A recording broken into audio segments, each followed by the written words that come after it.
prayers and thoughts and love go out to, the community in Maui, communities in the Big Island. Some of the things we're hearing here in Oahu. I mean, it's really sad. I mean, and it's a time for us to to help and mend and try to get these a lot of these businesses and people and even lives lost. Try to just band together as a state and come together. I think that's what we do best. Is that when we're in need and people are in need, we do a great job of our community and our state banding together. So, anything the University of Hawai'i Football team can do to help the communities we're in.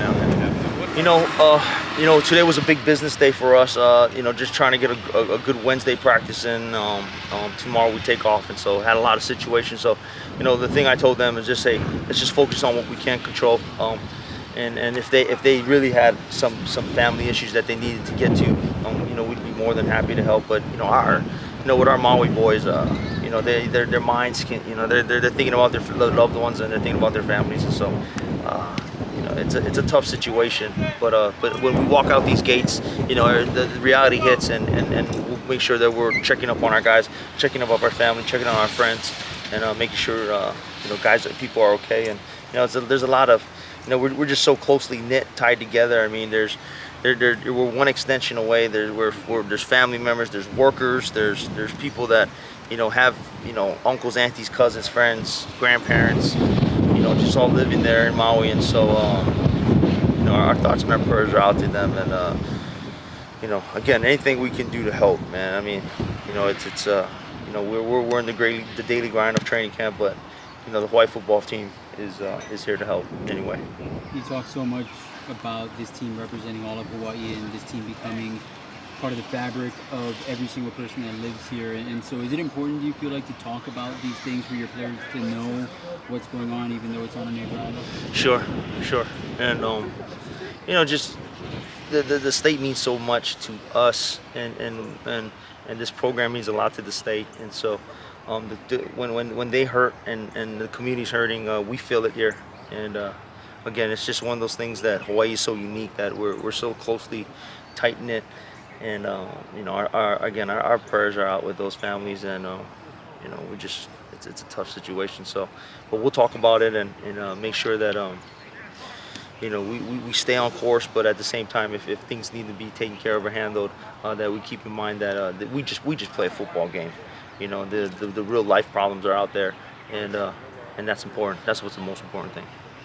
Outside of this subject, one thing I wanted to ask you about Tylan Hines. When you have a player that's as featured as he is, as important as he is, and yet every single day he's one of the last ones out here.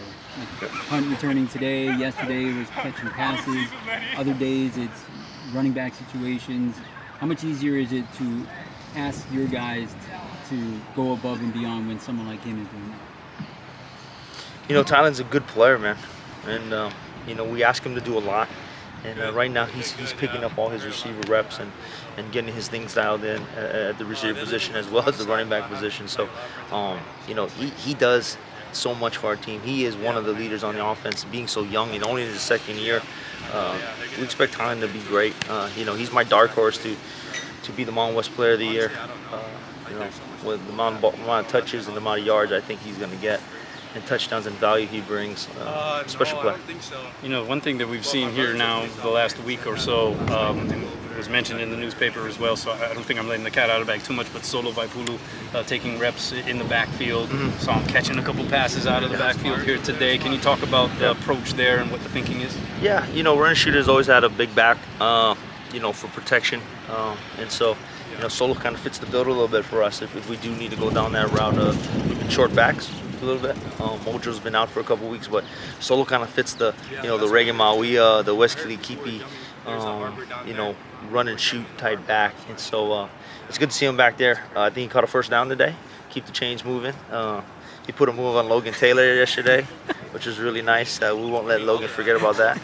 But he adds a lot of value too. So he's got some packages, and he's been waiting to play. We kept him, we redshirted and then played him 4 games last year for this moment, and we did that with a lot of guys. We took some on the chin last year, but at the same time we were getting these guys ready to go for this year. Yeah, when Solo's busting like a little stutter step move, I mean, what's going through your mind the first time you see that?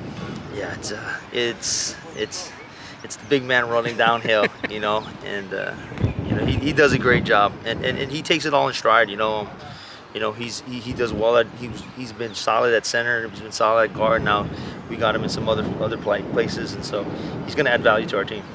And play calling wise, obviously not what you were calling, but how you were going about calling it. What is that going to look like? Remember when you played Junez Miller Folder, every single play you were there with him. Mm-hmm. What's your approach as far as how you want to be communicating with your quarterback? Yeah, there'll be some times where he's on the sideline, and there'll be some times where we will call it. He'll be in the huddle or on the line of scrimmage quickly. So we have a couple different pieces that we can add and value we can add.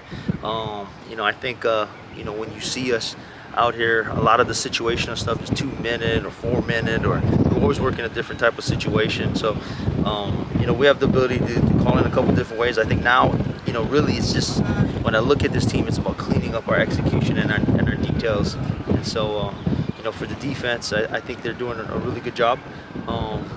They're more veteran. They're tough. They can cover on the outside. They can be tough inside. And I think for an offense, as young as we are, they're starting to come along. But at the same time, there's a sense of urgency to get better right now. And with the running clock, how much more important is communication? It is the details and staying on the field, right? The possessions become a little bit more. Not to say any possession was not important, but the possessions are so important. It's going to look like an NFL game, and so it'll pace like an NFL game, and that's important for us to get used to and understand how each down and each possession we got to make it count. Awesome. Thanks, brother.